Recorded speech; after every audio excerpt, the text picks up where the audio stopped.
Harut और Marut कौन थे, बाबुल का कुआं कहाँ है और हारूत और मारूत का जादू किस तरह का था।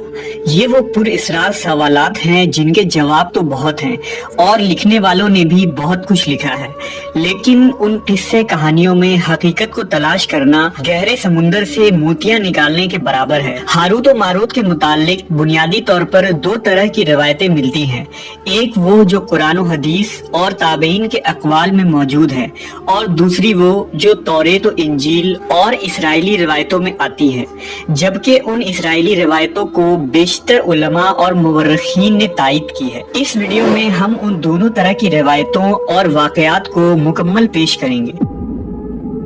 रिवायतों के मुताबिक हजरत इदरीस अलैहिस्सलाम के जमाने में एक मर्तबा आसमान और जमीन के दरमियान से पर्दों को हटा दिया गया तो फरिश्तों ने जमीन में आबाद इंसानों को देखकर ताज्जुब किया और बोले, या रब्बुल आलमीन, हम तो गुनाह के करीब भी नहीं जाते, जबकि ये बनी आदम गुनाहों में इतने मुब्तला हैं। अगर हम उनकी जगह होते तो कभी तेरी नाफरमानी न करते। अल्लाह ने इरशाद फरमाया, इंसानों को गुस्सा और शहवत दी गई है, अगर ये चीजें तुम्हें दी जाए तो तुम भी इसी तरह गुनाह में मुलव्वस हो जाओगे। लेकिन फरिश्तों ने कहा, हम ऐसा हरगिज न करेंगे। लिहाजा अल्लाह के हुक्म से फरिश्तों ने अपनी जमात में से दो बेहतरीन और इताअत गुजार फरिश्तों को चुन लिया, जिनका नाम हारूत और मारूत था। अल्लाह ने उन दो फरिश्तों में इंसानी फितरत और शहवत डालकर दुनिया में भेजा। वो शहर बाबुल में दो खूबसूरत इंसान बनकर आए और काजी के काम पर मुकर्रर हो गए, जहां वो लोगों के दरमियान फैसले किया करते थे। एक दिन उनके पास एक औरत अपना मुकदमा लेकर आई और कहा कि उसका शौहर उसे बहुत परेशान करता है।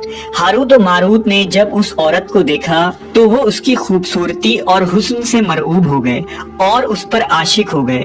उन्होंने उस औरत से जिना की ख्वाहिश की तो औरत ने उनसे कहा, तुम्हारी ये ख्वाहिश मैं तभी पूरी करूंगी जब तुम बुत की पूजा करो, शराब पियो या मेरे खाविंद को कत्ल कर दो।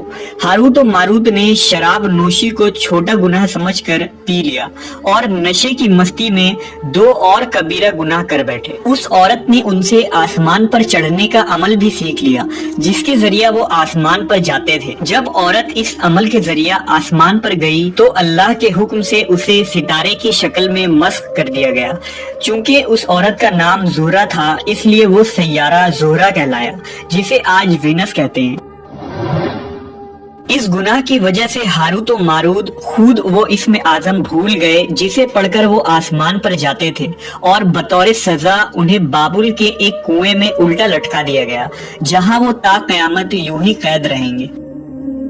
ये एक इस्राएली रिवायत है जिसे इमाम इब्ने कसीर और फखरुद्दीन राजी जैसे मुफस्सरीन अफसाना और मन घड़त कहानी करार देकर सख्ती से रद्द कर देते हैं। वहीं इमाम सयूती जैसे उलमा इस रिवायत को मुस्तनद मानते हैं।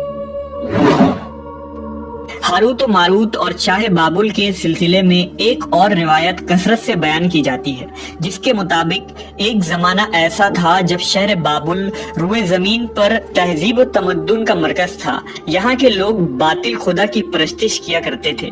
ये लोग अपनी किस्मत उनसे वाबस्ता समझते थे, इसलिए इल्म नजूम और इल्म फल्कियात में बड़े माहिर थे। उनके बुतकदों में सितारों की पूजा की जाती थी। ये लोग जादू, तंत्र मंत्र, सिफली को बहुत अहमियत देते और इस इल्म के जरिया मुआशरे में खूब फसाद फैलाते थे। ये लोग तिलिस्म, जादू, तंत्र मंत्र में बहुत आगे बढ़ गए। उनमें बड़े बड़े जादूगर मौजूद थे। उनकी तारीखी किताबों में जगह जगह जादू और तंत्र मंत्र ही नजर आता है। उनका जादू दूर दूर तक मशहूर था। मुख्तसर ये कि उस शहर का बाशिंदा होना ही जादूगर होने की अलामत थी। जब हजरत सुलेमान अलैहिस्सलाम की हुकूमत आई तो आपने उन लोगों को इस शिरकिया अमल से रोका और उनकी सहर और जादू की किताबों को एक जगह जमा करके अपनी अजीम कुर्सी के नीचे दफन कर दिया, ताकि इस फितना अंगेज इल्म का जड़ से खात्मा हो जाए। जब सुलेमान अलैहिस्सलाम की वफात हुई तो शैतान ने उन किताबों को दोबारा खोद कर निकाला और लोगों से कहा कि सुलेमान पैगंबर नहीं था, बल्कि उन किताबों के जरिए हुकूमत किया करता था। लिहाजा हवा में उड़ना, जिन्नात पर काबू और सुलेमान अलैहिस्सलाम के गैर मामूली मुआजिजात दरअसल जादू और सिफली का अमल था। بنی اسرائیل نے اس کی پیروی کی اور ان کتابوں کو پڑھنا شروع کر دیا، لہذا دوبارہ یہ شر انگیز علم اس قوم میں سرایت کر گئی۔ اللہ نے سلیمان علیہ السلام پر لگائے گئے الزام اور تہمت کی نفی کرتے ہوئے سورہ بقرہ میں فرمایا ہے، اور انہوں نے اس چیز کی پیروی کی جو شیطان سلیمان کے بادشاہت کے وقت پڑھتے تھے، اور سلیمان نے کفر نہیں کیا تھا لیکن شیطانوں نے ہی کفر کیا۔ لوگوں کو جادو سکھاتے تھے اور اس چیز کی بھی جو شہر بابل میں ہاروت و ماروت 2 فرشتوں پر اتارا گیا تھا، اور وہ کسی کو نہ سکھاتے تھے جب تک یہ نہ کہہ دیتے کہ ہم تو صرف آزمائش کے لیے ہیں، تو کافر نہ بن۔ لہذا جب یہ سحر کا علم بابل میں عام ہو گیا اور لوگوں کی تکلیف اور پریشانی کا باعث بن گیا، تو اللہ نے 2 فرشتوں کو انسانی صورت میں مامور کیا کہ وہ جادو کے عوامل اور اسے باطل کرنے کا طریقہ لوگوں کو سکھائیں تاکہ وہ جادوگروں کے فساد اور شر سے محفوظ رہ سکے۔ لیکن یہ تعلیمات غلط مقصد کے لیے بھی استعمال ہو سکتی تھی۔ حالانکہ وہ فرشتے لوگوں کو تنبیہ کرتے تھے اور ان کے لیے صراحتاً کہتے تھے کہ یہ تمہارے لیے ایک طرح کی آزمائش ہے، لیکن پھر بھی وہ لوگ ایسے کاموں میں پڑ گئے جو انسانوں کے لیے ضرر اور نقصان کا باعث تھا۔ بعض عربی داستانوں میں اس کنویں کا ذکر بھی ملتا ہے جہاں کئی لوگ پہنچے اور ہاروت و ماروت سے ملاقات کر کے جادو کا علم بھی سیکھا، جبکہ بعض مورخین کا کہنا ہے کہ عراق کے شہر حلہ کے قریب ایک کھنڈر میں موجود قدیم کنواں ہے جہاں سے بابل کی سرحد شروع ہوتی تھی۔ یہ اس کنویں کو ہی چاہے بابل قرار دیتے ہیں۔ بہرحال اس واقعے سے یہ سبق ملتا ہے کہ سفلی اور جادو ایک شرکیہ عمل ہے، مگر یہ کہ اس کا استعمال فساد اور شر پسندی کے خاتمے کے لیے کیا جائے۔